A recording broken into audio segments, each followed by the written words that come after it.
time management is a really important part of your life. I hope so, anyway.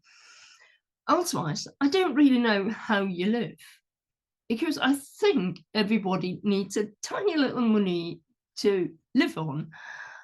And that means you need to manage your time. So I want to go into the time management a little bit deeper, but it can help to have a purpose in life. So my purpose, for example, is to help you to reduce your stress. And that is another reason why time management is important, because when you start managing your time, you have a plan, and that takes uncertainty and it takes the overwhelm. So think of whether time management is not important for you. And when you've got a purpose in life, like I have, for example, helping you to reduce or manage your stress, and of course, build your resilience, that means, on the other hand, I have long-term goals, medium-sized goals, short-term goals, and to-do lists, for example. Because, of course, the purpose of life or vision of your life, you break down into goals. And the to-do list is, of course, what I've planned today. And another thing is you might go into is it's not all about goals, it's also about your life balance, work-life balance. So when you have a to-do list, you might as well add leisure time, free time, or your gym, which of course don't have anything to do with work. But let's dive into this subject a bit deeper, because we have got a bit of a change here. In the last century, it was about working and living. And now we are changing from the industrial era to the digital era. So things change and things even become faster. They won't slow down. And it means for you, work and life might mix. And that's why it is called life balance today. So that means in the future, you might actually have a digital workplace. So you might monitor processes, you might monitor robots, and you will have to learn that parts of your job are doing by computers, by servers, or robots. In the future, and there are loads of videos, digital, you will see that robots can even work in a warehouse, and that you are not needed anymore. You're just observing the robot that it's doing the job it's supposed to do, and in the right order perhaps as well. So that will be your job in the future. The same is for psychologists, doctors. So until now, we often talked about people who weren't properly educated. I mean, university degrees, PhDs, etc. But now that might all change. Robots will look and care for patients. So imagine it, it's a robot who might be cleaning you. So just to give you an idea what and how much your life will change. And even though you might work at a digital workplace, in the future, there will be a lot of more project work. You will not work full-time anymore.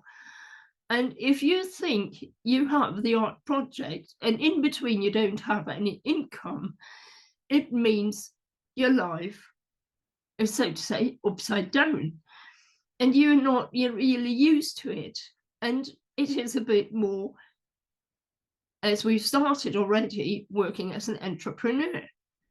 So think about what that means to your time management. There will be really stressful times and then or out times, so to say. And that is what we're looking at. So just to give you an idea how broad time management is. And now I want to go into to-do lists, because that is the part we are facing on our daily basis. And it doesn't matter whether you have a digital job or a project management, you have your to-do lists. And if you have, so to say, a time where you don't have a project, you will have to do something.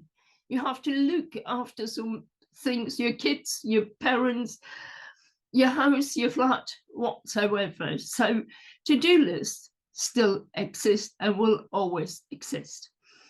So to-do lists are you're able to create your to-do list digitally or manually. I prefer manually, actually, because writing it down is something else than doing it digitally. And I love to have the week on a sheet, so to say, or parts of a sheet. Digitally, you normally have it written down and you've got your dates, but you don't have a week planned out. And I love that, but that's your choice, what you like to do. And in addition, I like to see what do I have or planned for next week already. And of course, I've got on another sheet, what do I want to have done in 3, 6 months, a year, and even longer. But that's a different sheet. And depending how you work, you might actually use Excel sheets or anything else as well. So that depends how you work. So the question is, are you writing your to-do list daily or weekly? What I do is I write down all my to-dos and then I put them on certain dates when I think they fit best.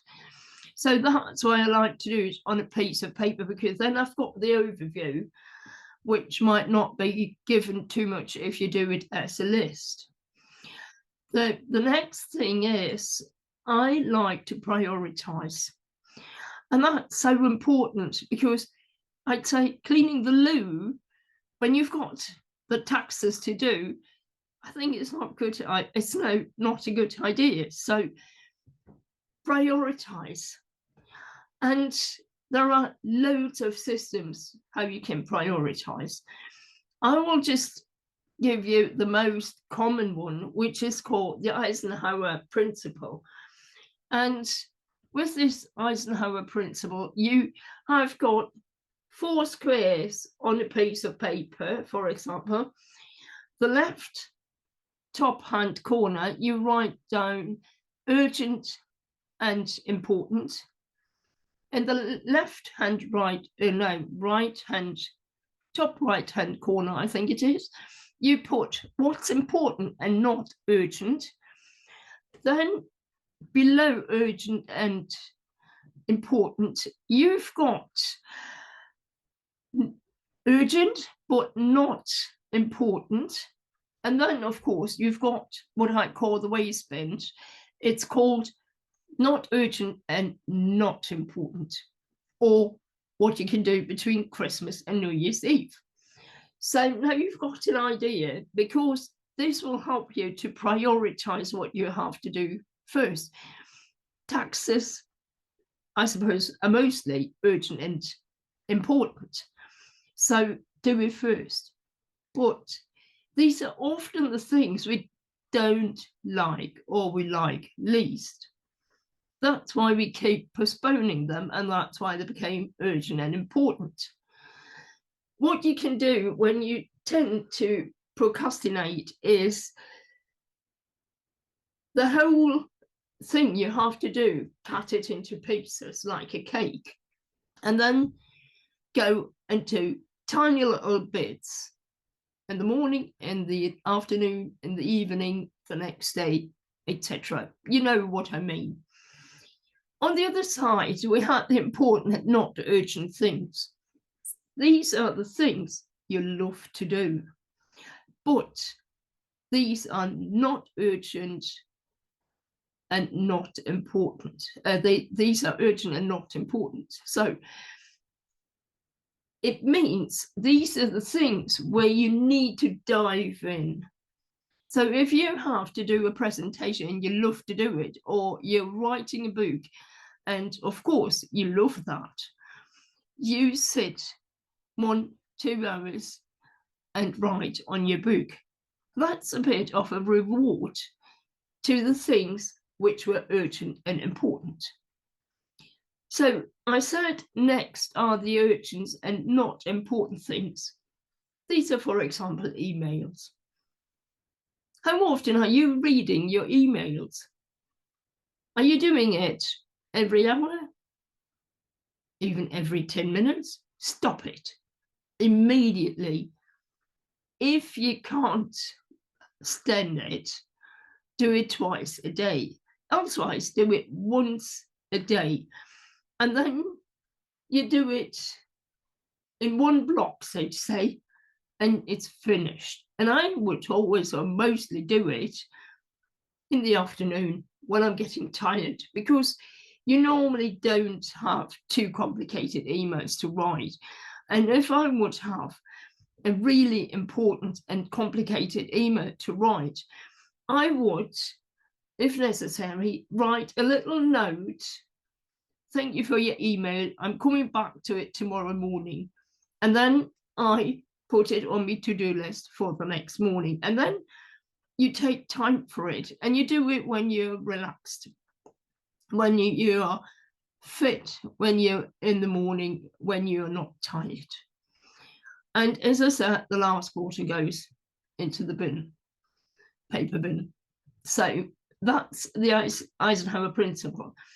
And if you've got too many to-dos still on it, you know what you can do? Go through it again and think what is urgent and important really mean.